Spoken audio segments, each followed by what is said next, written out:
Okay, hello everybody, and welcome to the Open Education panel session and the LinkedUp Veni Award Submissions presentations. Thanks so much for coming along. It's really great to see loads of you. Sorry there's not more room. These spaces, one on the end here. Anybody wants to sit down. This session is a sort of game of two halves, because at the beginning we have the Open Education panel session, which is the moderated by Belshaw here, and then afterwards we have the presentations from the Veni Competition submissions. Hopefully you've all got the flyer in your seats about the LinkedUp project, so you know a bit more about us. But it's a very short session, so if you want to catch any of us afterwards, I think it's really useful we point out who we are. So there's Stefan here, put your hand up. At the back we have Sander, who's involved in the project. We have Eelco here at the front, Hendrik, and Michelle as well. I think that's everybody. So yeah, just a couple as well. We will be talking, but yeah, come and find us if you want to talk more about projects. We really want to hear from you. So lead now to Stefan.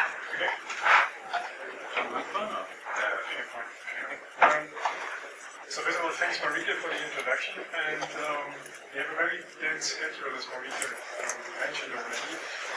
So I was that probably in the beginning it might make sense to very briefly say a few words about LinkedUp. You've seen the logo quite a couple of times, and you've seen some of our flyers floating around as well, so I try to say very few words. Sorry. Yeah. There you go. Okay. So main idea to introduce LinkedUp is also, since basically the whole session was sort of organized by the LinkedUp Consortium, so thanks again also to Marika for doing such a great job putting the entire program for the session together. And also to the speakers again. And just to say very briefly motivation for LinkedUp. So it's actually a fairly old slide-set version, Marika. If I might complain, but it doesn't matter very much. So main idea was basically that what we observed is that there's quite a lot of amount of data resources available on the web when it comes to education or even remote educational relevance. Most recently, the link data movement, which brought quite a bit of data into the picture. So that's exactly what LinkedUp is in fact trying to do. So we're trying to bring people to actually do something useful with data, in particular in the field of education. So it's a European project, so thanks also for the European Commission for providing the funds to do it. In fact, there are three pillars, as you can see in this very dense slide. One is data curation.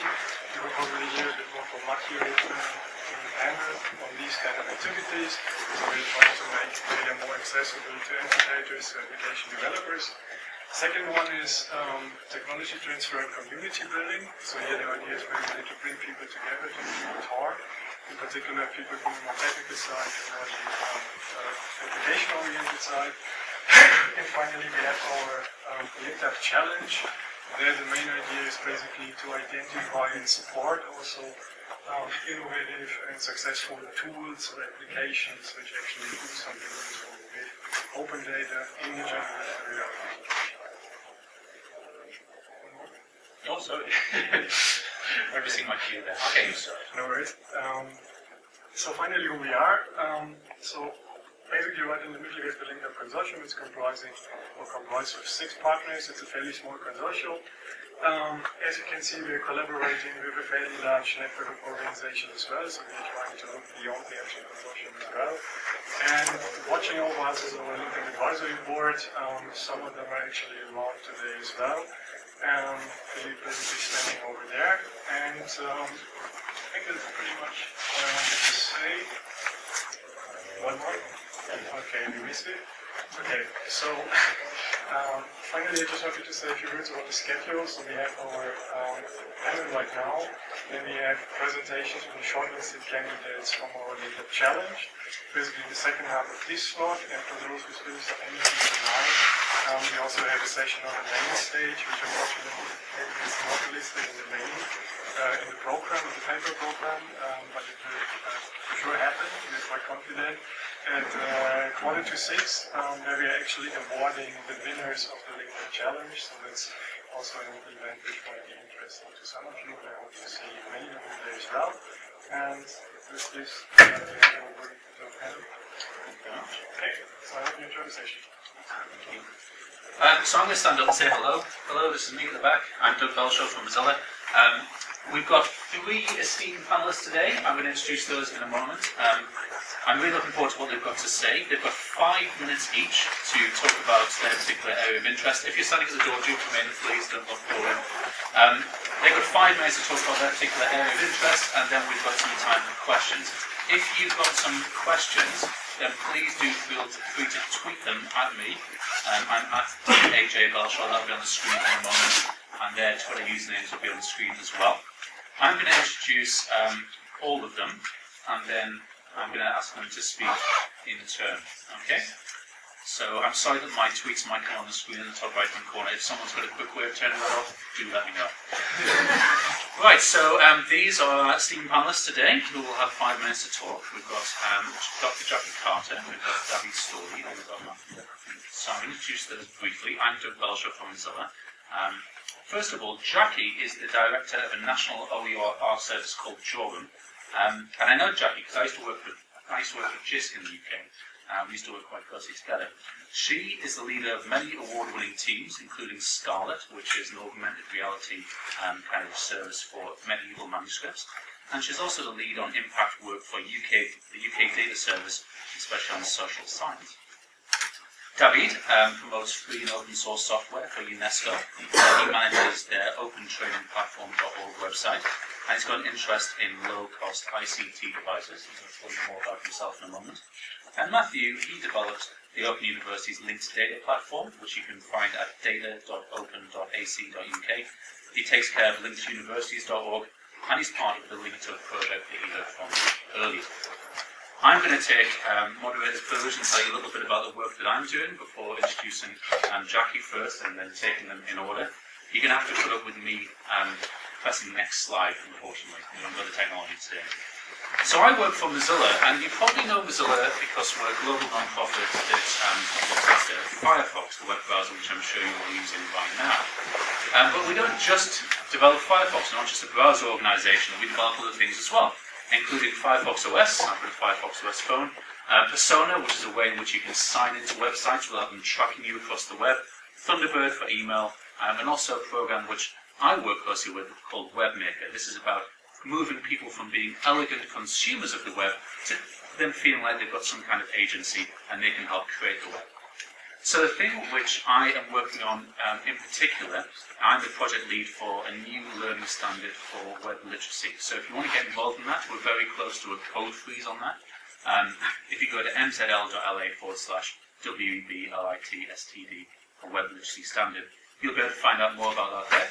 If you've never come across Open Badges before, I do encourage you to go and have a look at openbadges.org, and our initiative around WebMaker is at webmaker.org. All of these slides, by the way, are on SlideShare. I'll share the link at the end. Basically, if you go to slideshare.net/Marika Guide, you'll find all of them there. So without further ado, because you don't want to hear from me, you want to hear from these people. Here is Jackie Carter, and she's on MIMAS, and she's going to be talking about open educational resources. Thank you, Doug.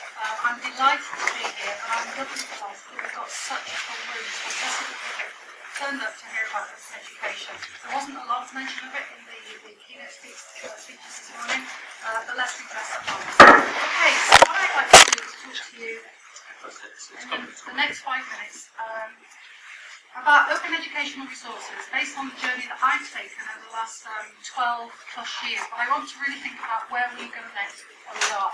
So the inspiration for my talk very much came from the book that I read over the summer, To Kill a Mockingbird, hence the picture on the screen. I last read that when I was 14 and I revisited it in the summer. I read it actually whilst I was on holiday in the States. And it made me really think about looking at issues from different perspectives. The whole theme of the book is about how children grow up and how they mature and how they learn to look at life from different perspectives and do really difficult things sometimes. And in this case, it was racism in 1930s southern states of America. And the central theme of the book really is about the young girl there called Scout, who's growing up in this closed community, this very restricted community, and about how her father teaches her through education. So if we go to the next slide, please. So in the next 5 minutes, what I'd like to do is invite you to think about different perspectives that affect the creation, the release, release and sustainability of open educational resources. So please indulge me while I share these thoughts with you. The first theme of the book was about the coexistence of good and bad, but I've appropriated that to look at the coexistence in the open world, both open and non-open or closed content. And we know that the balance is changing. We know that there's lots more release of open data. We've been hearing about that this morning. And it's the same with open educational resources. People have been creating and sharing teaching resources for a long, long time, but the openness of those resources is really still relatively new. And what I'd like us all to think about here is how we can shift that balance. How can we create more collections of open content for educational purposes? I think the challenge really does still continue with OER. You know, we've heard a lot about open data, that data is a very generic term, could be related to resources. And I think we need to think about how we can create more collections of open educational resources. How we can open up the shells to find the pearls of wisdom inside. And they don't need to be shiny, they can be rough and ready, and we can share them and they can still be useful. Okay, another major theme in the book was social inequality. And open educational resources really can help develop combat social inequality. So the picture on this slide is taken from a UN report on the United Nations Millennium Development Goals. And goal 2 of those UMGs is to have universal access to primary education globally. Okay? Why aren't we using OER and all of the expertise that we've developed in OER to enable that? There are some pockets of excellence, so there's Tesla in Africa, but we need to be doing more of that. We need to be spreading the word in non-online ways as well, as we heard this morning from the World Bank. Okay, a third theme is courage, and I think we often hear about confidence and being confident to release data, resources, APIs, whatever, but I think it's more than that. I think it's about courage. And in order for us to be courageous, we need to do that as individuals, as institutions, and as governments. And not just wait for governments to lead the way, but we can do that as individuals. And I'd really implore everybody to think about being courageous. In a way, I'm speaking to the converted here, I don't need to tell you, but it's about going back and getting that message across to our colleagues. Okay, another theme, which I think, again, is equally important. You've seen the second why I've chosen this book as the inspiration behind my talk. It's about respecting rights. Obviously, in the book, it's about civil rights. But it's also about respecting copyright and not ignoring that. We still have an enormous job to do in helping people understand that it is fine to share content under licenses like Creative Commons. We're not taking anybody's rights away. And Harper Lee, who's on that slide, she actually took her previous publishers to court because she said she had been duped into giving her copyright away. Okay? It took her 50 years to do that. It's now 87. The book was written in 1960. What we need to do is get it right at the start. We need to release content in a properly licensed way so that we don't have these sorts of stories cropping up, but we treat content respectfully. And when we do that, we can do wonderful things. So the slide on the right there is in Burmese. And it's about a library that's been set up by people I work with at the University of Manchester to release open educational resources into Burmese universities. And you think about the regime in Burma, it's still incredibly restrictive, it's changing, but it's very restrictive. But we've done that with OER. We've taken openly licensed content, we've developed a digital library, and we've put it into Burmese universities, both online and offline. And I'm nearly finished, so thanks for the Okay, so what we need to do as a community, I think, is think about growing up. Okay, we've gone through this sort of 12, 15 years worth of open educational resources sharing. The World Wide Web is only, 20, 21 years old in terms of release of open data, in terms of web pages. What we need to do now is think about the long view. Where do we want to be in 21 years' time? Forget 21, about 2 years' time. I won't go through all of the images on the slide because I don't have time, but the one on the bottom right, if you haven't seen it, please take a look. A son was photographed by his father for every single day of his life for 21 years, and then the father condensed that down and put a video onto Facebook and YouTube that is 6 minutes long. If you watch a person growing up in 6 minutes, it makes you realise the significance of the changes that take place in that 21-year period. What I can implore us all to do here is to think forward and let's start making open education the mainstream, not the exception. Thank you. I think we've gone to applause for chat.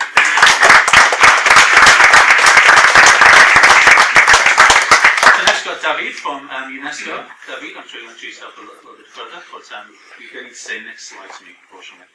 I'm Davide. Hello. I'm working in UNESCO where I lead the free and open source software program. And in this context, I also work on several projects involving openness. And in our team also we work on open educational resources. That's what so the idea is the idea is that one of the obstacles to attaining the primary education goals of the millennium is exactly the availability of resources, the difficulty in getting access to the resources and to reuse the resources as well. Many obstacles. The first one is the fact that these rights, people don't have the right to reuse material. So UNESCO since 2002, since 2000 has been gathering the community of OER practitioners. And finally, it was really in this period that the term open educational resources was created.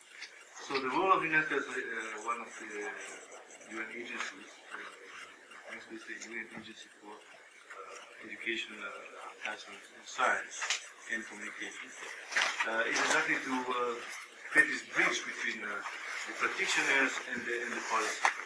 So to make sure that to try to transform what is practiced in the level of people doing the things and how can the policy support this work at government.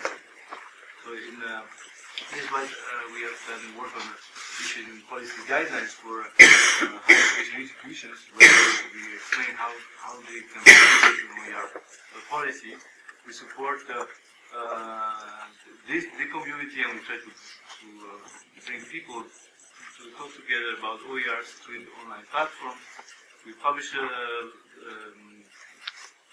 events like the OER Congress, I'm talking about in a minute, and we make partnerships among the major actors so that the big push can go through a message which is heard by government. Next slide. So one example of this. First, it's okay. the hamster. One example of this work is the World OER Congress that we have celebrated last year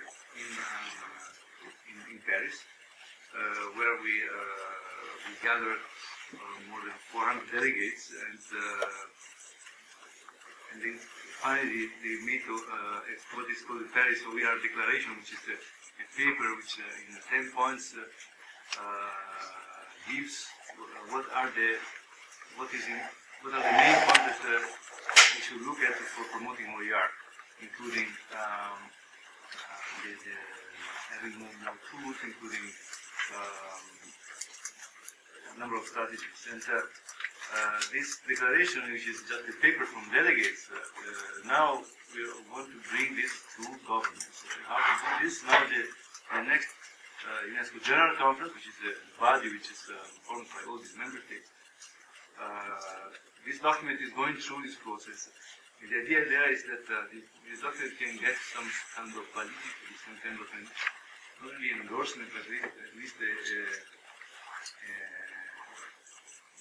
to be noted by this government, so that the OER community at large can build on these words to do the next step. And the next steps are discussed among what is the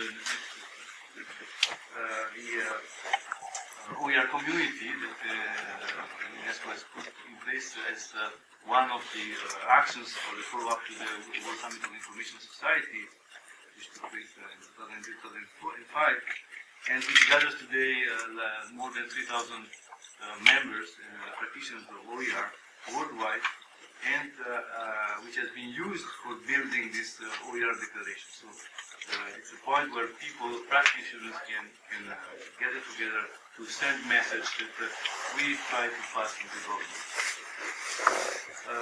Last word is not about OER specifically, but this is just a presentation and one application of OER that we are trying to build. It's what is called the youth mobile, which is the idea is to go from consumer to producer, to teach young people how to explain young people how they can build applications on mobile phones, not only just consume them and what they find on the app stores or the market is. So this is about building. This is about building training material. It's something that also big actors like Mozilla are doing. And this material has to be OER, because this material has to be adaptable. This material has to reach the largest number of people possible.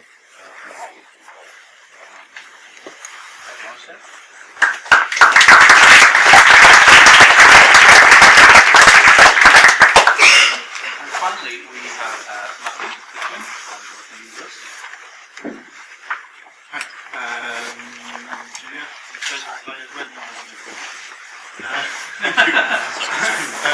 Yeah, because I like to start with warning about myself. About my background, which in that case you are 5 minute presentation, so you get 4 minute warning and 1 minute actual. No, just to say, so I'm Mathieu, I come from the Open University, and if you don't know the Open University in the UK, it's a 40-year-old university entirely running on open and distance learning in the UK. And it's also the biggest university in the UK in terms of students. So we have 250,000 students per year. So altogether is just to give an idea that when it comes to open education, there are not that many institutions that can claim that much experience into actually making it happen as the Open University. Now, having said that, I have nothing to do with that. I have not made it happen. I'm a researcher in technology. That's what I do at the Open University. And I just happen to have made the result of the research that I'm conducting there actually apply to the Open University and by extension apply to open education. Now, that's also to say, that's a piece of warning, is that I'm very much a technology guy. Now, to clarify, you will often hear, yeah, this guy in technology, the only thing they care about is technology, they care about showing you how their technology is going to change your life, and they don't care about any other aspect, policy and law and things like that. So, to be extremely clear, I'm exactly this. I care about building apps, making things happen, making things work, and about whatever I do actually demonstrating that it's useful and relevant. Now, Doug, if you can go to the next slide. This next slide was supposed to have a very clever graphic at the bottom. Somebody is going to come around at some point. It's going to actually happen. It's adding suspense, It's a white one. It's time for it to kind of build up. So you will see the very clever graphic, which happened not to be clever at all anymore. I have made this nice person having very nice gradient hair, and making it look very kind of happy and shiny and clearly using shampoo. That didn't work out so well. And the graphic was really the most clever thing of the slide, because the slide is a bit of my naive view of what education used to be in the good old days. I mean, it's actually my experience of education. The good old days are not so far away from that. But the idea that, yeah, you go to primary school, like Jerry is the one in the village, then you go to secondary school, and Jerry not too far from you. And then you go to higher education. Higher education might be slightly further, even a lot further, but not that much. And generally the path was pretty easy to follow. Now, on the next slide is the yet again naive view of the way I could see, the way education is evolving through open education. And open education is not something that has been pushed, it's something that is just happened to be happening.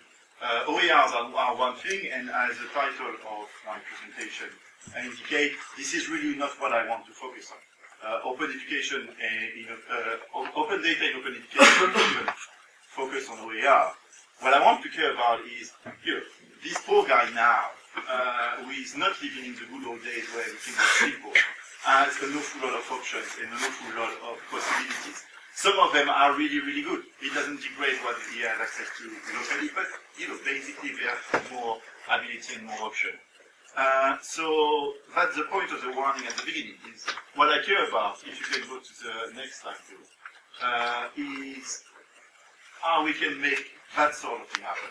Now that we have all these options and that everything is happening globally, independently of where the offering is available, what sort of offering is available, and what the student can do, how can the explosion of the boundary of education can actually benefit students. And I don't believe that is going to happen without technology. I don't believe it's going to happen without us putting a specific effort into creating open data. If I wanted to build this particular app today, let's just say I couldn't. I could do it for my university. I could tell you what it is that you need to do at my open university. You can take this particular course. It costs £427, in case you care. I couldn't tell you what MIT is providing. I couldn't tell you anything else. So what I'm saying is, and what I would like to, everybody to think about is on the next slide, about how it is that open data can make this sort of thing happen.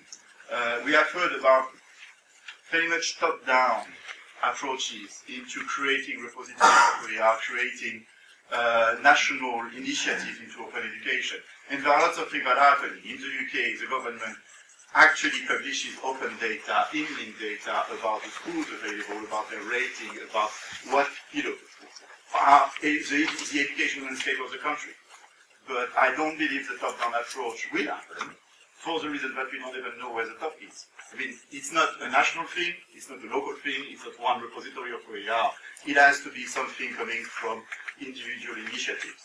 So, we have started something at the Open University into linked data, and other universities have joined up. Then with Stefan here, we created some portals for linked universities and linked education into connecting people who wants to create linked data about education. And now the LinkedUp project has for goal to demonstrate through applications, through real deployed technology, how this sort of thing could happen. So that's what I would like to think about, how we make bottom-up open education data. Thank you very much.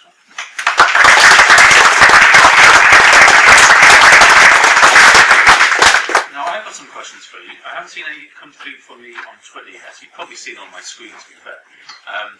But we do have some questions here. Are these from you, Yuka? There were general questions. Okay. Has anyone got any questions that they'd like to raise their trembling hand and be the first one to ask a question for the panel? We do have a microphone in case you're of low voice.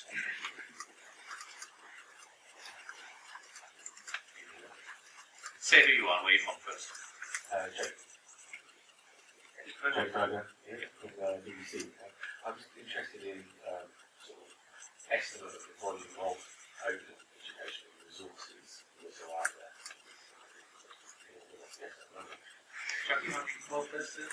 An estimate globally?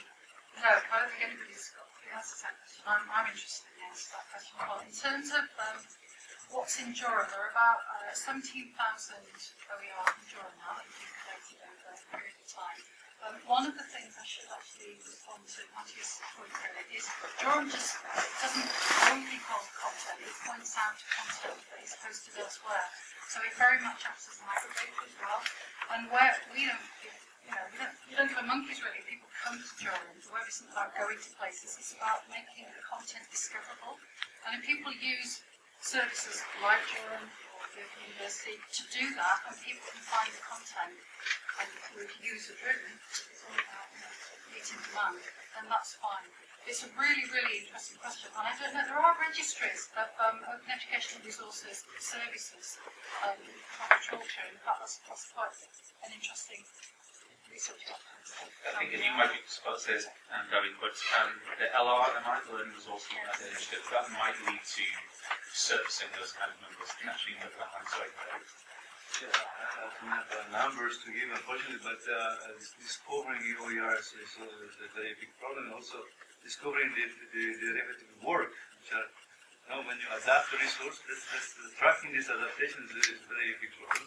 It's a problem for anybody doing content. So, UNESCO, for example, has been doing content for education for 60 years, but we don't know what happens. So, for the time being, most of this content was closed. Now that we are opening this content, we want to know what's going to happen and what is the impact and how many institutions have adapted this content and where this content has gone. So also for the newcomer to see that the original course has been adapted in many ways, so they can cherry pick what is the best which fits their needs. So that's why we're also trying to work with this content repositories in what we call the OER platform, which is a place where exactly we try to track the evolutions of this material.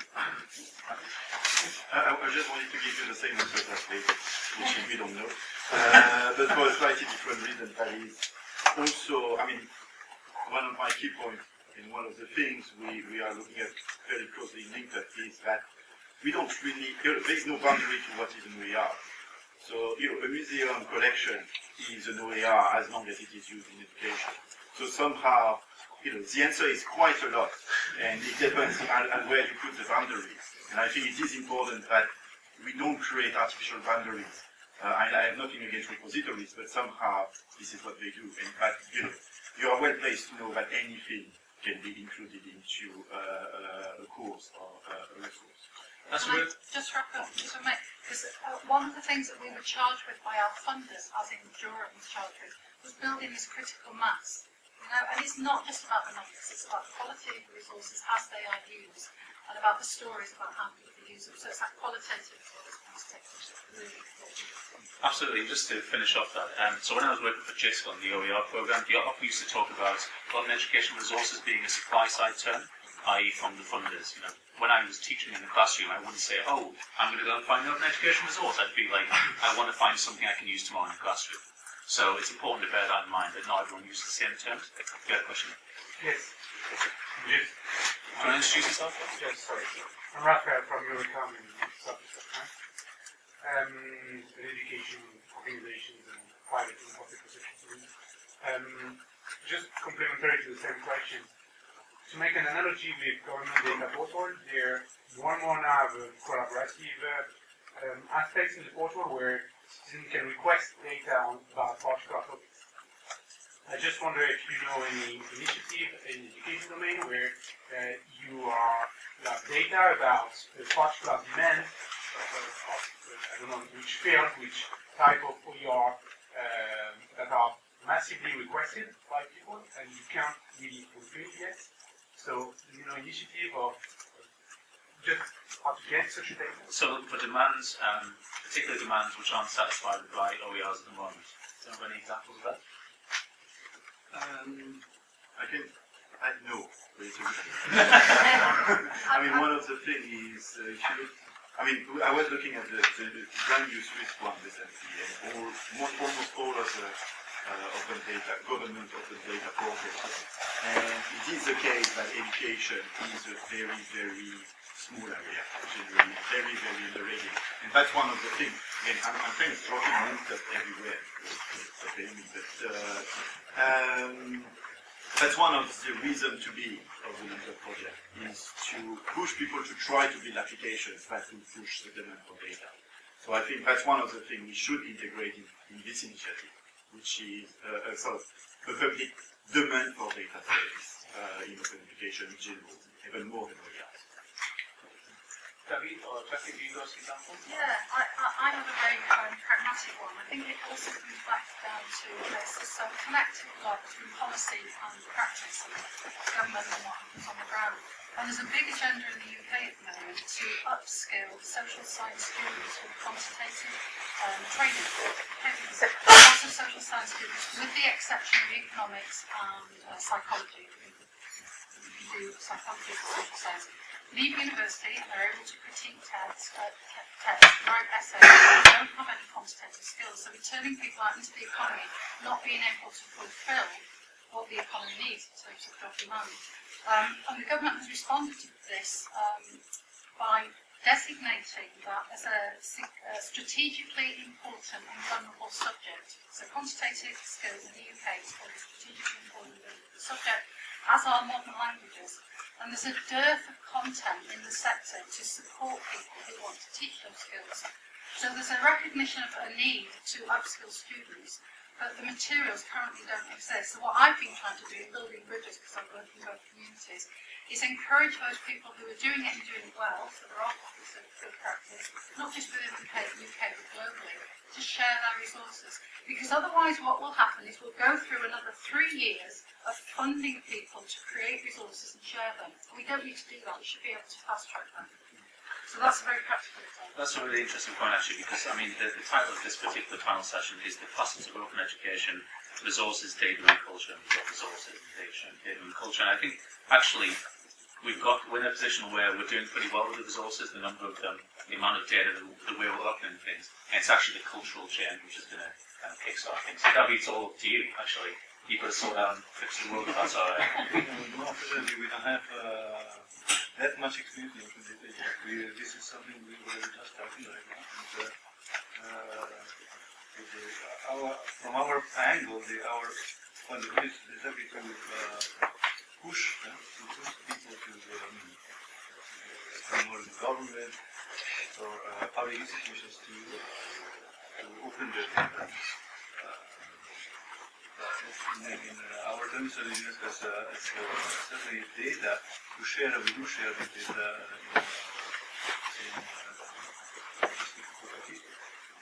Canada, but these data are not really at the level that can make a difference. The degree of disaggregation of data is not going to be granularity.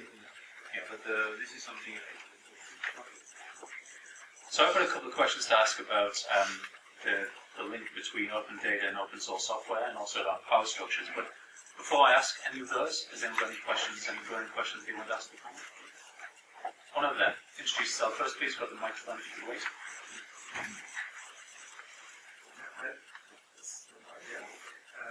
I'm Stephen Kovacs. I'm from Berlin Agency for Open Culture and Critical Transformation. And I've got a question for Jackie related to the Burma example.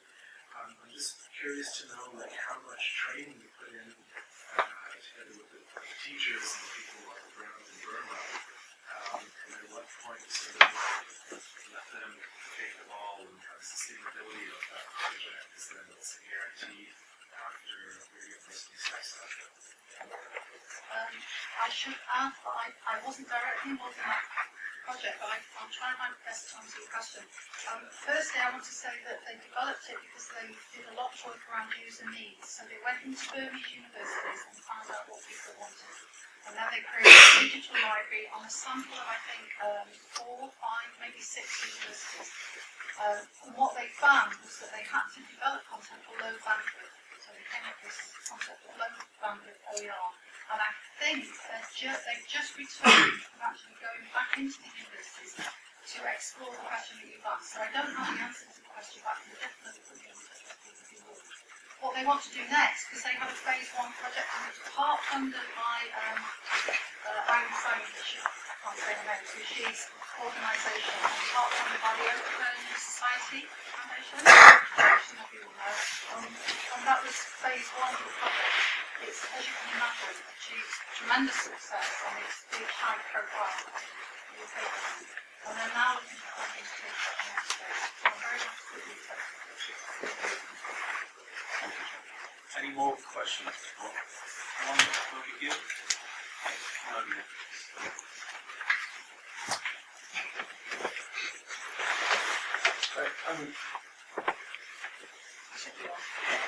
I'm sure we've done UNICEF. I have a question related to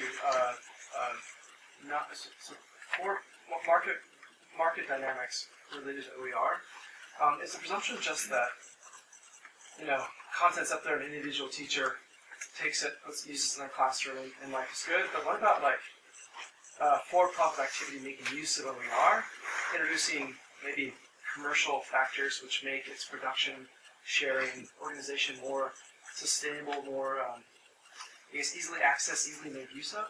Maybe in developing countries there are people who would commercially make use of OER resources, localize them, customize them, so in a way which has different sort of assumptions behind its creation, production, consumption, use. So what's the question there in terms So what is going on in terms of for-profit activity making use of OER, and what should we be thinking about? Davide, could you speak to that? So the question is it's a big about... question because,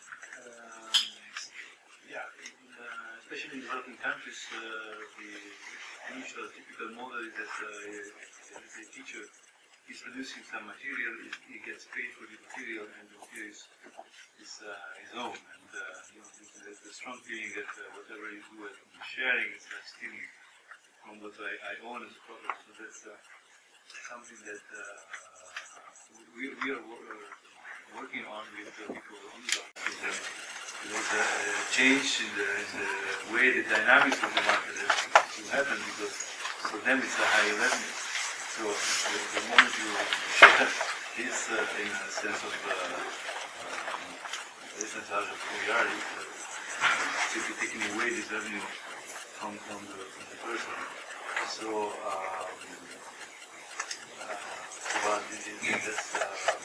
I don't have an answer exactly what is the best way for changing the dynamic. But Can I ask a question back to the questioner? That's not too long.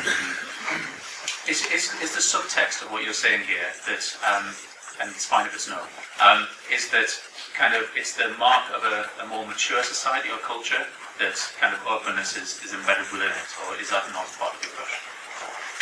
It wasn't part of the question. No, that's fine. Okay. May I answer? I know I sort of hogged this, I but put words in people's mouths. I think it's a really, really important question because it is about sort of going beyond just releasing content. It's about building products around content that's released. And that's why the licensing, and I got quite passionate when I talked about the licensing, is so important. And one of the things that we did with, another thing I do is I manage a hairdressing training service. And we've got really good video content in there, and it serves a real sector need in the UK. But we worked on an EU project under a framework something to take the content and appropriate it for 3 countries in Europe, Slovakia, Romania, Bulgaria. And we worked with them so that they could develop packages of content that was specific, context specific for their classroom. They could only do that because we licensed the content with them. Okay, so that's not quite for profit or not profit, but you can see how that model could be used by others, finding content, developing products around them, and then taking them and if the license allows, selling them. Unfortunately, we haven't got any more time for questions. That's all right. Go on, Matthew. No, I just wanted to add something to your question because I think this is indeed an important question. And if I summarize it in my stupid technology head, is actually we can. What incentive do we have to do OERs and to do open data and to do any of that in education? And so far, most of the examples I've seen have been around 2 models.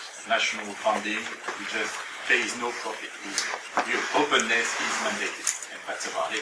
And the other one is very similar to what you will find in corporates doing open source or in freemium models. We do OERs at the Open University. It's not because, we are nice. That's for sure. We are very nice people. And in principle, we don't do profit. The main business case for it is if we, give all of that stuff to as many people as we can, a significant portion of them are going to come back and pay for it.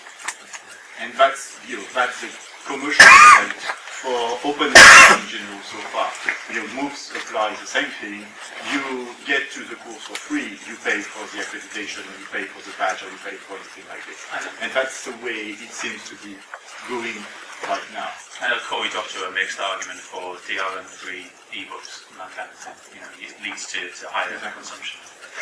So the things I didn't get to, which I'd love you to consider as a cohort, as an audience or whatever, are the embedded power and control structures involved in just opening kind of data. Like, this isn't something which you just put onto a completely neutral landscape. There are embedded power structures, and how are you trying to mitigate that? The second is that what Mathieu said before about kind of ontology, about the ontology of kind of power structures and how this stuff is linked together matters. Like, is this stuff top down, is it bottom up? And then finally, and I see this in the open source world, the number of times people just open source software and expect other people to do the work for them. Whereas there's methodologies, there's workflows, there's things which make open source software projects successful, and I think there's things to be learned there in terms of open data as well. So thank you very much for coming along. I'd like you to thank Mathieu and Davide and Jackie again, and thank you for being wonderful audience.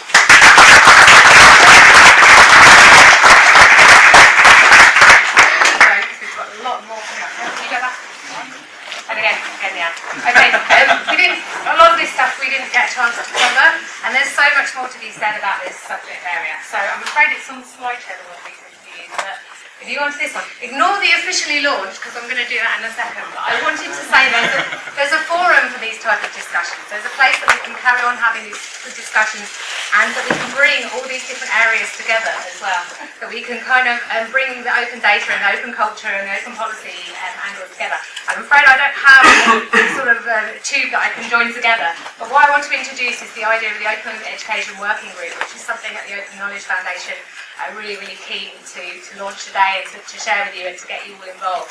So this is part of the sustainability of the LinkedUp project. The idea behind this is that we can carry on beyond the project, we can carry on having these discussions, and we can carry on doing these really important activities, bringing together lots of different people from lots of different areas. So one of the first activities that we're involved in is going to be writing an open education handbook, which is a really big ask, so we need a lot of people involved with that. We already kick-started it with a book sprint in London. We hope to do more work on that. We're hopefully going to get a version out for you that you can start collaborating on and working on. We really want as many people to be involved. If you're interested in this area, then please go to the education.okfn.org site and register on the mailing list, and then you can be involved in the discussions. It's being launched today, but there's a lot more work to do and a lot more that we're going to start involving you in. So now, officially launched, okay?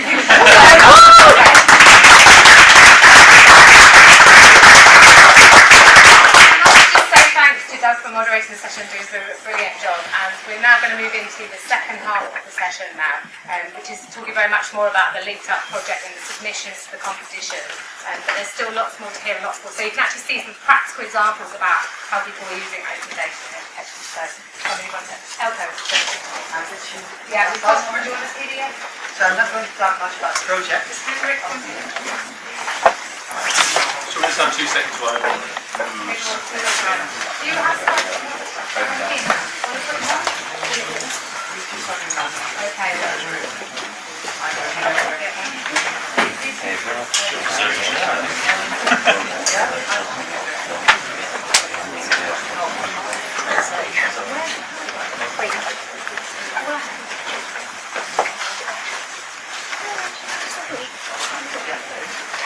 Okay.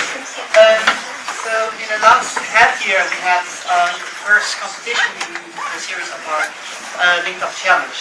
We had a series of 3 competitions, which is all about making use of open educational data. And we asked for some submissions, prototypes and tools that bundle open educational data, that utilize open educational data or something else useful with it. And we launched the competition early February, I guess, with a deadline end of June, and we received 22 submissions. And after an evaluation round, we had a shortlist of 8 tools and prototypes that used open educational data in many different ways. You will see all of them. So all 8 submissions are represented up here with presenters. And something like DataComp, Donuts, social media, Incredible, we share and your history. We present them in alphabetical order. They have 5 minutes each, and after 5 minutes, which is great presentation. So you will see many different aspects of the use of open educational data. So the first one is DataComp. I guess I'll just here chasing the slides.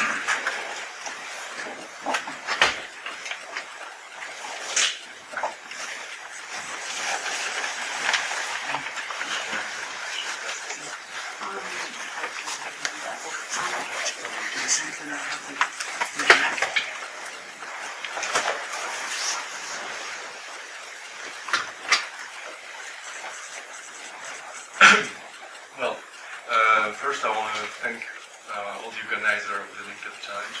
Mathieu, Eelco, and everyone. We're really glad to be here and present you our work, and thanks for listening to us.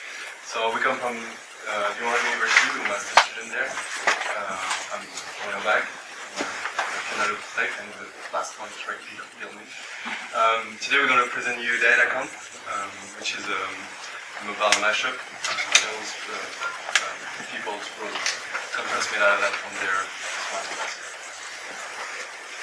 So when we started the project, we figured that conferences would present actually very interesting data source, generally speaking, as it's actually an aggregation of all the actors and all their work on a specific domain at a specific moment. So we actually also figured that all the information were all over the web available on different kind of data sources. Maybe endpoints, maybe RESTful API, doesn't matter, but there were a lot of information already accessible. The problem with those information is that obviously they were sometimes inaccurate, and you want inaccurate information for your attendees, for example, because they want to be at the good time in the right room to see what they want to see. Challenge why not? And you don't want incomplete information because you have everything on the web and you want to give people a sort of extended resume of the state of the domain at a certain moment. So all this challenge was about how to find and organize that all the people, students, teachers, and even attendees, you guys, to browse conference data from their smartphone. So DataConf provides information about the conference you are visiting or past conferences, access to also sources related to the conference, publications, and recommendation feature to guide people through metadata to find more interesting information for you. And you can have also stuff like data visualization as well. You can see here the ecosystem. So the DataConf is based on heterogeneous sources such as Spark endpoint or REST web services. Semantic Web Conference is a Spark endpoint which provides the main data set of the conference based on the Semantic Web Conference ontology format. You can have authors, publications, keywords, for example, about the conference. DBLP, it's Spark endpoint too, and it's used for enriching authors' informations with their other publications, their external publications on the conference. And we have DuckDuckGo and Google, it's a famous search engine, and they use for complete data about authors and organizations. Okay, so, thank you. The problem with those public sources is that it's very good, but we figured that we needed more to add into the data set to the mashup. So we actually built a data paper that it's a service that provides shares a way to give actors of the conference an account to have hands on their data. So maybe you guys, as an author, would like to have a Twitter account, a Facebook account on the data you want to give. The other problem was on the schedule because you want fresh data for attendees. So there were nothing really interesting for chairs to handle their schedule dynamically. So we built simple schedule, which is plugged to a RESTful API. And then we figured that people may like to dive through keywords and themes on the conference. So we amended a rezoner as a JavaScript inference engine to let people dive into keyword ontology and maybe have a good recommendation system for them to see what they may like based on what they've seen. Yeah. So yeah, DataConf is built around 7 different data sources. It's a component-based integration, so we could actually can pretty easily add data sources. We got this inference engine running through JavaScript. It's fully client-side, and it runs on Backbone for who's interested. That's it. So you can see any instance of data conf release on web. And today we work on a cloud service for Chair to handle the conference data and automatically deploy a data conf instance and Sparkle endpoint to give the public access to fresh data. So thank you very much. Maybe you will.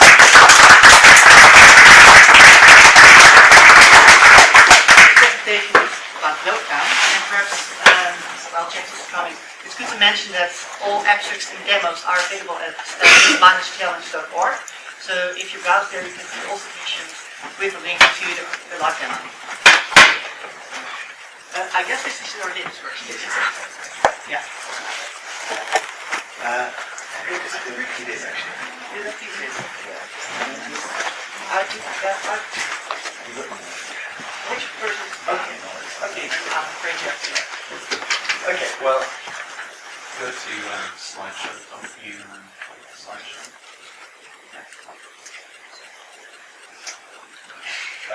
Yeah, well, so I'm Jack Townsend, and yes, we create. So we create systems. So how do we understand some of the really complex issues that are happening in the world today that connect different parts? Things like climate change, where responsibility lies in some parts of the world, other parts are dealing with the consequences much more intensively. These are all very confusing issues, and especially in an educational context. How do we find out about different parts of the world, what's happening, what are the differences, what sustainable development means in different parts of the world? So we created this system called Google Globe Town, and what it does is it has two parts. It allows you at the top to understand the different sorts of relationships that connect different countries in a world that's increasingly globalized. And at the bottom, it allows you to look, dig down and look at an individual country and understand what are often called the three pillars of sustainable development: the economy, society, and environment. So it allows you to get a full picture of sustainable development around the world. So at the top, yeah, if you look at this, so we're looking at the UK, this is looking at trade partners, so you can see which are the biggest exporters to the UK on the left, countries taking the biggest importers from the UK on the right. And you can go through, there is trade, there are different sorts of trades, like trade in different commodities, aid, migration, what are different migrant populations, and travel. So what are the different sorts of relationships connected to other parts of the world? And as I say, these are it shows the three different pillars of sustainable development. And if we look at environment, we can dig down, and it brings it in a very visual way that is very engaging to understand where this country sits relative to other countries in terms of all different aspects. This is the environment, there's also society and economy. And if we dig into the carbon dioxide emissions of the United Kingdom, you can see how those have changed over time. But you can also see how the UK is connected with other countries through trade, such as China. So although our local emissions have been reducing, you can, actually that's because a lot of the emissions have been exported to China. It shows those sorts of relationships. This has come from open data. It's very much based on, it's about taking open data that is available and making it accessible and meaningful to people. And this has come from the climate change information of the World Bank. And we were lucky enough to be one of the winners of the World Bank's Apps for Climate competition. And when we went there, climate change was really kicking in. Actually, when they had the competition, there was a huge amount of fires happening in the West for Colorado. If you'd like to know more about this has come out of my research. I'm interested in the role of open knowledge in sustainability, please do, if you're interested in this, join the sustainability. Follow us on Twitter or check out the sustainability group of the Open Knowledge Foundation, where we're exploring a lot of these issues. Thank you.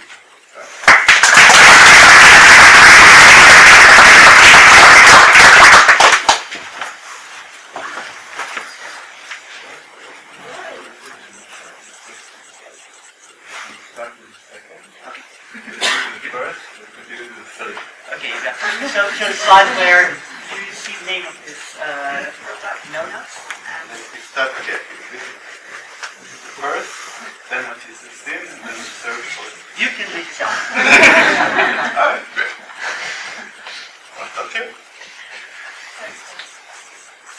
hi everybody, my name is Dor Garbash. I'm a PhD student at the Center of Research and Interdisciplinarity in Paris. I'll be presenting NoNode, which is basically a web platform that allows people to connect ideas, web resources, and sources of knowledge in a very easy and simple way that's also very kind of motivating.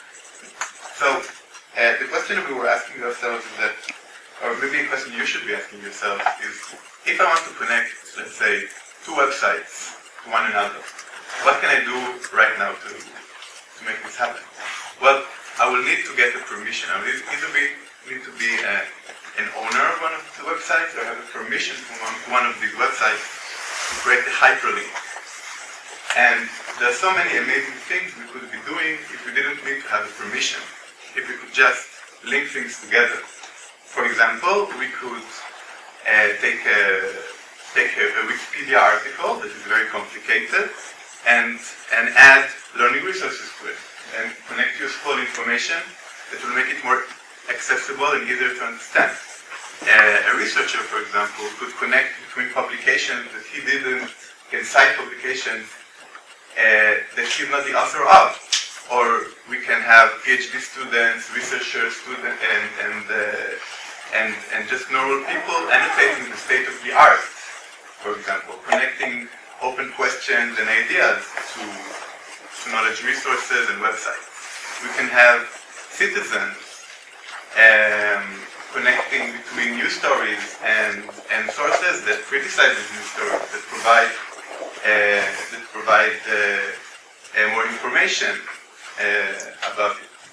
So, and we can say that in general terms, the state of reality right now is that we have practically billions of people or millions of all sorts of knowledge experts that are creating all sorts of knowledge networks in their heads, in their computer, that are not connected. And that's what NoNode is here to do. It's a very simple way for people to connect between websites, knowledge resources, and insights, and also in a very user-friendly and simple way, so everybody can participate. So the basic component in NoNode is the information-rich edge. And information-rich edge is basically just it means a connection. Once you create a connection, it's an entity within itself. That means once I've created a connection, other people can discuss it, can comment on it, they can vote on it, they can categorize it, and they also can do this really cool thing that they can create parallel connections. That means they can offer their own version, their own perspective, how these two knowledge resources are connected, which is kind of a different paradigm to the one, let's say, in Wikipedia, where you have a lot of people arguing, but in the end they get like one representation of like the truth. So here you can have different types of perspective, and also the ability to source these types of perspectives. Another important thing that this connection provides is a simple sentence generated by the user that explains why are these two resources connected.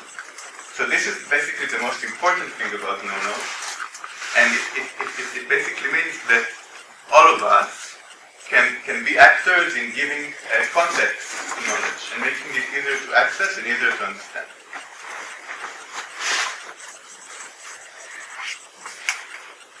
Okay, so now I'm going to teach you how to use it, because it's very simple. Okay, so basically you can choose two resources you want to connect to. It can be anything with a URL, or it can be something of any insight of your own.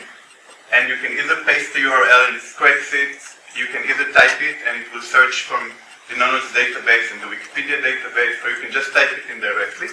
Then you need to think of a sentence that connects this, and we instruct our community to make a precise and specific sentence. and then it forms part of a global network. It's easily to search and browse. I'll just go very quickly to the end. And you can see it in a list view, and you can also browse it visually. And that's about it. Right now, in January, we're going to have 500 students of synthetic biology using it as a companion tool for one of the world's most prestigious MOOCs about synthetic biology. And we're going to challenge them to start to annotate what's the state of the art in this field.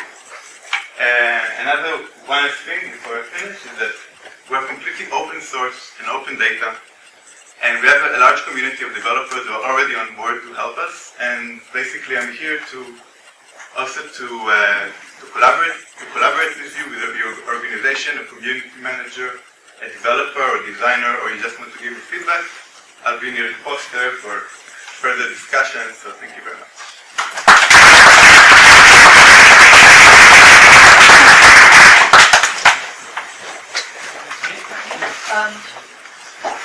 So perhaps it's good to announce at this point that 5 minutes is very short for introducing the project, and there's much more to it. If you have any questions, if you want to talk with the creators, if you want to see a demo, just go to the first floor during the lunch break. When they're not having lunch, they're just staying over there and willing to answer questions. You can also contact them. Contact addresses are all here.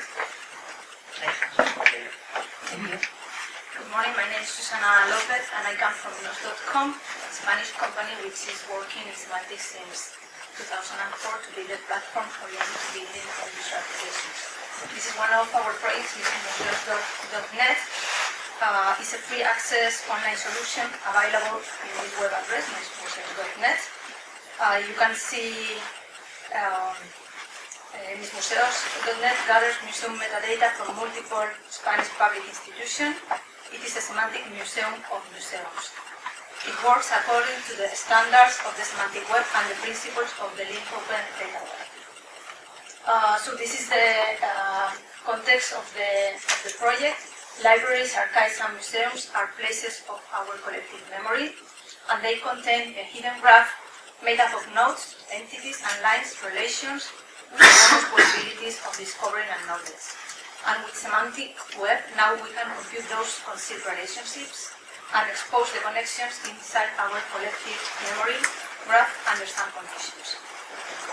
The problem is that the data of museums are distributed and not connected. More than 55,000 museums in 202 countries.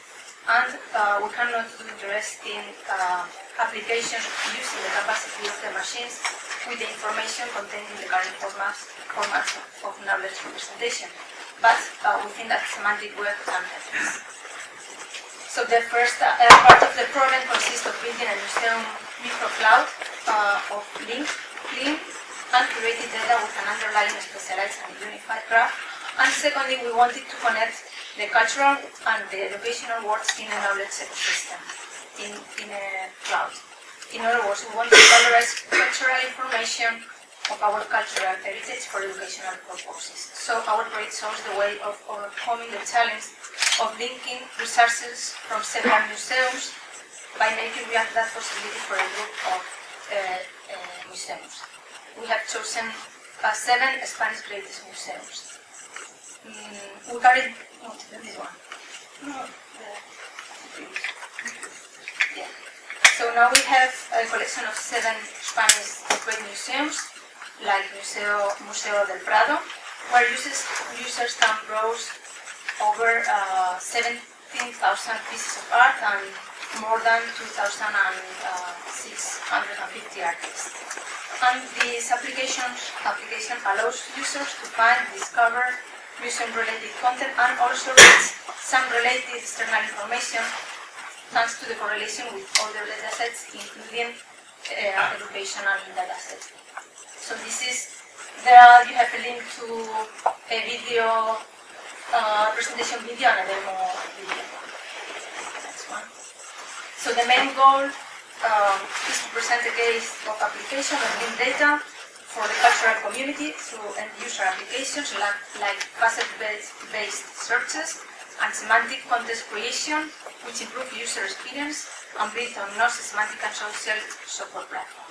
Our specific goals are the following ones: to put data to work, use public data sets and information on museums, and user-oriented, to link data sets, both to enrich content and generate accurate context of information, clean up, curate, unify, and extend hybridized data into knowledge domain, express all the data through a unique graph in the context of a specialized micro-linked data cloud for culture and education, and to connect the cultural and education awards in an ecosystem.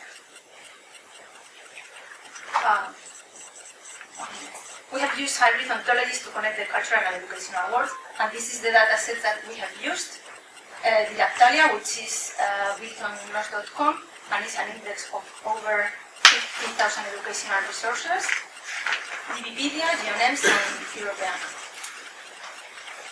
So now the technology that we have with the main features for this particular project are faceted searches. The search engine enables aggregated searches by different facets and summarization of results for each successive search. We also have context or related information. We have set several contexts depending on the object or entity that the user is viewing. For example, we offer dynamically generated content, different for the piece of art and for the entity artist. And we have a semantic content management system. The previous entities, these pieces of art and artists, are represented on the platform with their specific ontologies, and thanks to the semantic content management system, we can upload the OWL file describing the concepts and relationships, and it generates a semantic form with all the classes and properties represented in the OWL file. We also have a service of semantic dynamic publishing to serve subsets of data from the main cloud, for example, to create a specific museum. And these are the conclusions. The direct advances and benefits of the project are that extending the cultural graph with additional context through the connection to other cultural heritage resources, offering a semantic web publishing service for museums to serve customized semantic web pages with selected data coming from museums.net, providing the point of view from educational work to reflect the necessary research on ontological engineering data, and providing linked data or semantic context to third parties, to cultural data, information inside new platforms and spaces.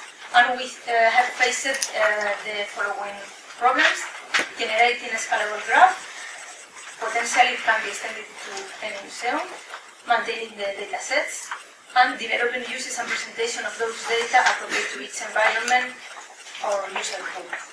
And we think we have shown a possible way to travel and solve this set of problems. Thank you very much for your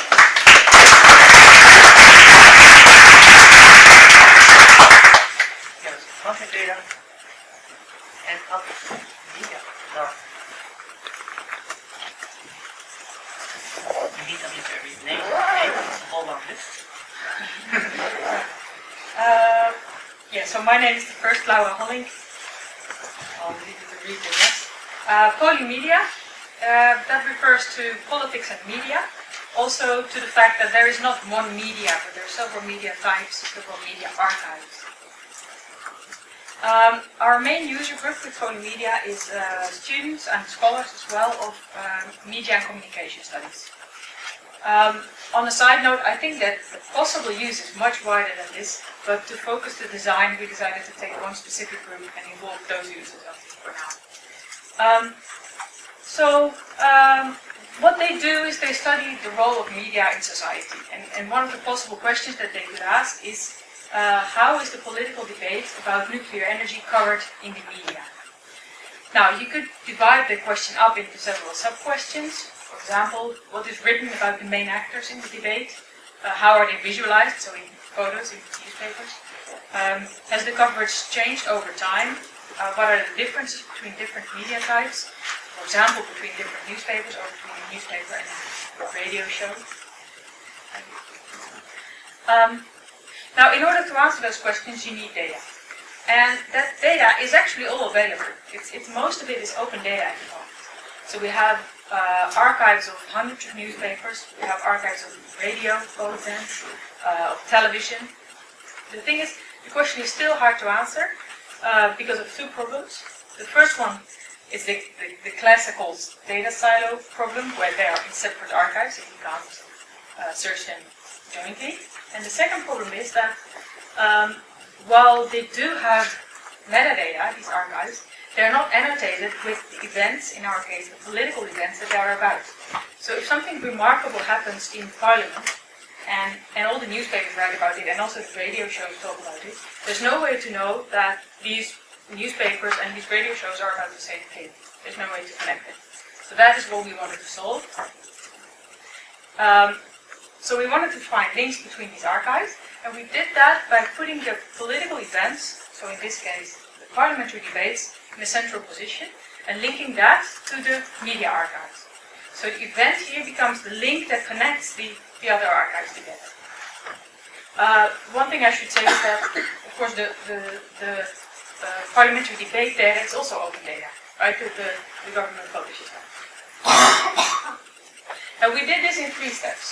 The first is basically to fix the parliamentary debate data, because it was not in a shape that we could answer the kind of questions that we needed to answer with.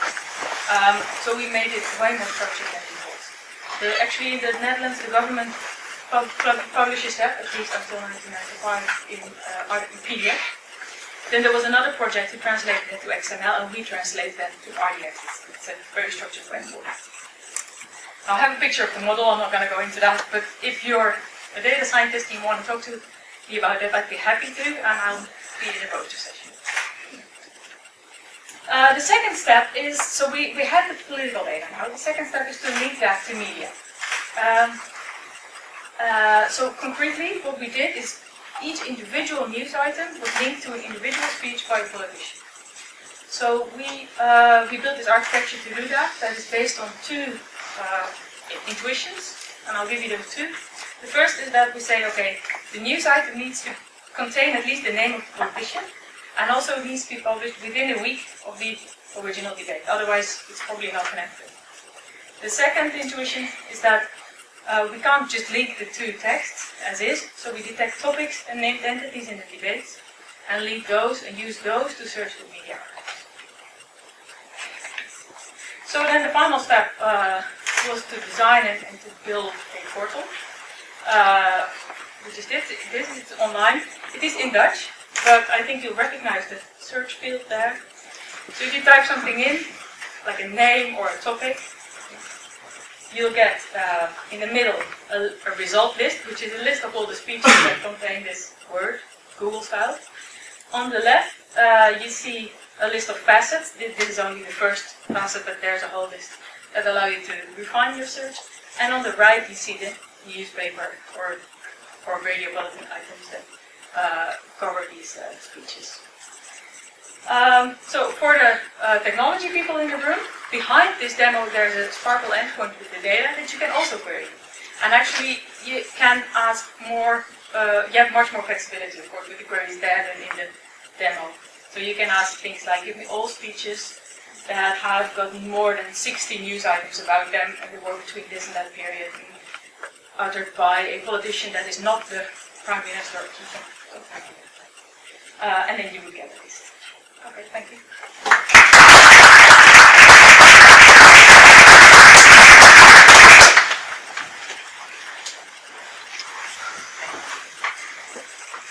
Hello, it's a pleasure to share with you the ideas of next generation knowledge management. Our system Recredible offers a new way to improve and assure the knowledge in a much different way than before, to find the information easily, and to learn simply and intuitively at any time and any place.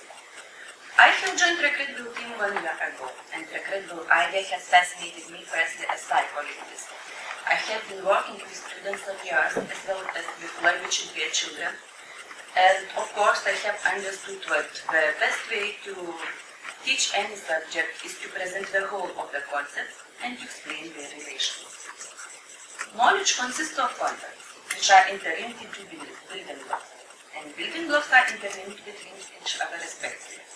Then you know more concepts and more relations, you can understand the subject better. Such is the idea of Rectangle, which has a purpose to use open source data and to build an effective system of knowledge management and representation. Rectangle will enable digital generation to discover and curate information like it should be in the 21st century. Today, the world is ready and eager to experience the knowledge in a much different way than before. Mankind has went via fascinating technological advances of getting language printed. Later, books have been digitized. And now, we use various types of information online. Information sharing has led us to technological advances, more democracy, and cross-cultural dialogue. But what's next? Now there is a huge amount of information, even in a specific topic. And no one could physically read every interesting piece of information. We simply just can't read more. So what should we do? Today, connected deep motion sensors track our movements, smart glasses can stream the information to our eyes, some texts are already available via semantic web, and brain-computer interface will be soon available. Let's think, are we going to read typical Wikipedia or a continuous text, or to learn on Google Glass while walking? Rectangle offers a new way to experience the knowledge using topic maps. Next, please. So here you see a window of the pilot application and a whole of the concepts related to alternative medicine. Above you see a menu of the topic map and the description of selected concepts. Full expansion into smaller bubbles enables viewing how such knowledge is integrated. So here you see the main concept, the selected concept, and the related notes, and the description of the concept. As you see, all the information is linked into related topic, semantic topic maps, similar to how a human mind processes the information by its neural network. So you can find the information very easily without reading all the text, and you can memorize it looking at the knowledge as a whole. So Rectangle gives an alternative to traditional reading, and it's a kind of advanced Wikipedia for era of touchscreens, motion sensing, and variable computing. In addition, the interface is very intuitive, so we can say that even a child can use it. Next, please. At the moment, we have around 50 topic maps in our library and around 30,000 of semantically linked notes. We are hoping to have our library usable as a daily reference at schools, universities, and even in a daily life, as an alternative of traditional online encyclopedias. We use for topic maps open data like Freebase, Wikipedia or Wikipedia, and at the moment we are working intensively on the generation of the topic maps and on the development of additional functions. In very near future, the generation of the summary, the quizzes, and the possibility to edit the topic maps will be available. So we are looking to build an effective system for knowledge management and representation. We are hoping to build a community that could take part in this process. And we understand we want to democratize the knowledge, but it could be accessible not only for some social classes or powerful companies. Human advancement to access the information is crucial to make decisions and to ensure the future for democracy. So it was the idea of a credible. Thank you.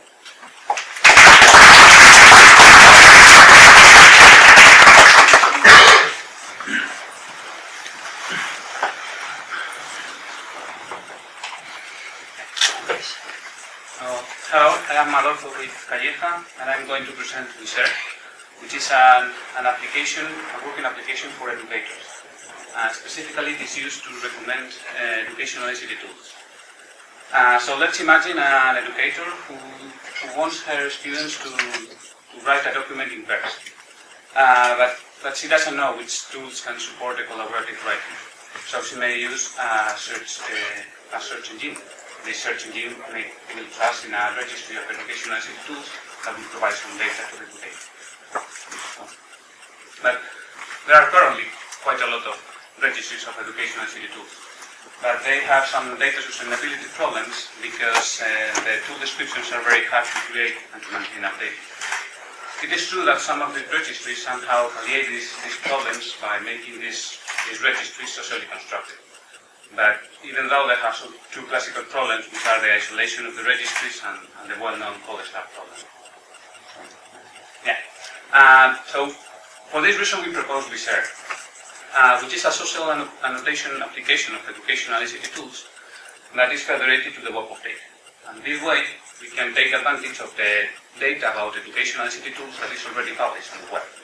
So first, Viser can obtain tool descriptions from the web of data. It currently obtains something like 6,000 tool descriptions, and they are updated every week.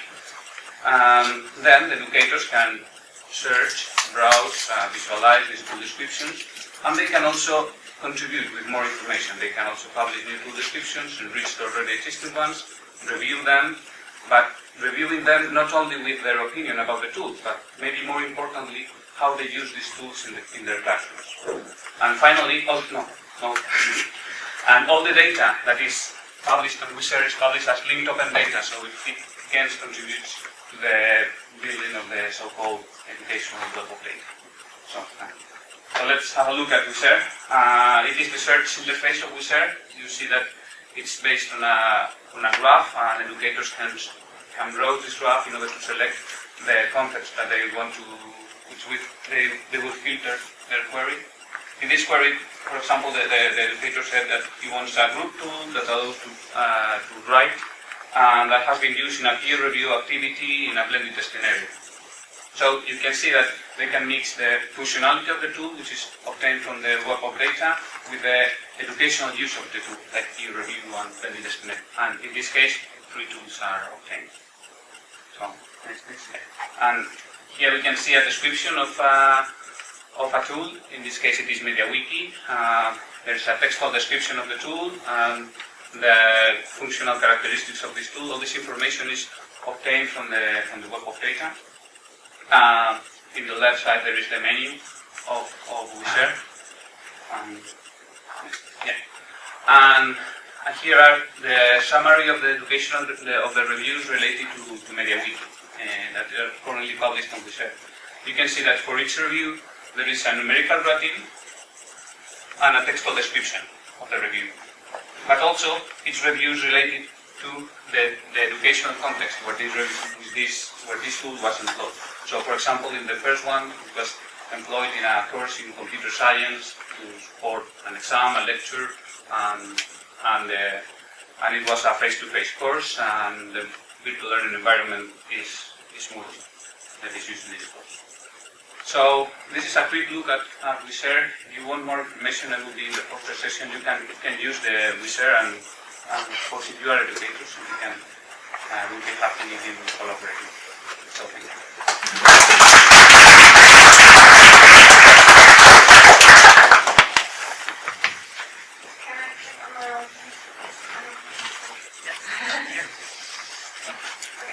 Hi, I'm Enrique, and I'm from a team of 5 people that develop your history. So we are all from the University of Amsterdam. We have Davide, Martin, Dan, and Ork. And why did we do this? So when I went to school, history was not really my favorite subject. History usually was learn this by heart, this happened then, and please, what is the order of all the German presidents after the Second World War?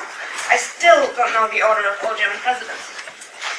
Recently, I've learned from friends that history changed, education of history changed, and they are trying to put history into context, and they're trying to, teachers are trying to teach kids to how history relates to their own life. So actually, this is not history class anymore. So we thought, well, this sounds really interesting, this sounds really cool.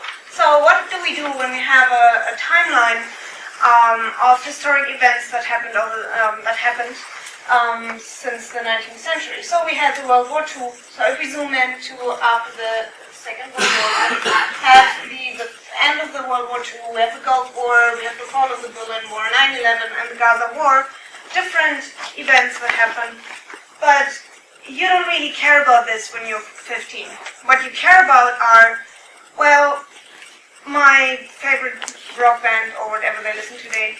I care about a certain makeup brand. I care about 17 magazine. So they use Facebook and they like all this stuff on Facebook. So basically what you have on Facebook is you have a profile of what interests kids. Based on those profiles, we create different events that we embed into actual historic events and that relate to them what kind of things happen that are interesting for them. So we have, for example, Bridges, Woodstock, or the Hip Hop Awards that might be interesting for you if you like certain things. So for example, Bridges is a monkey that was rescued by the Animal Liberation Front in the 80s, and that seemed to have been interesting for me. And if you embed this into the 80s, you see what other historic events happened around it, and you might understand, and you can understand what is going on and what was going on. So this is an event that is highly related to my own profile. And this is how it looks in real time. So this is a prototype. This is something we developed just for fun. And how it works is basically, this is my Facebook profile. Those are things I like. Among them, one thing I like is a vegan condom brand.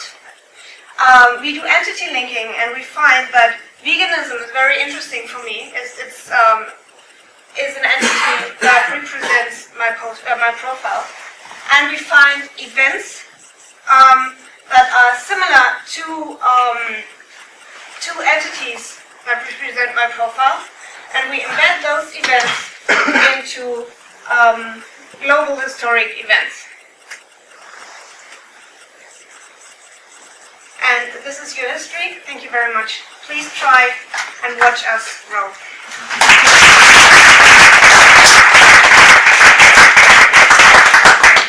The presenters. So as I mentioned, all those applications and demos are online on a browser. Open the tab. And so there's a lot of links up help stuff. What do you do? Or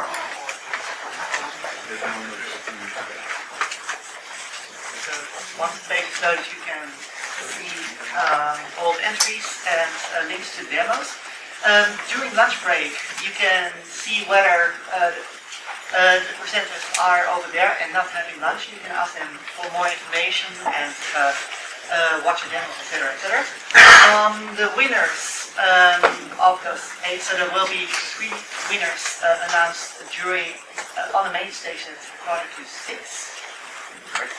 And apart from the jury prizes, there's also the People's Choice Award, and I guess Mariko will tell something about it. Just to say that, we have some stickers just to make it a bit more interactive. So if you listen to Stefan's presentations and you want to go and chat to people at the poster stands, we'll give you 3 stickers each, and you can stick those not on the poster stands, because then I will be in big trouble, but there will be a white sheet with the name on.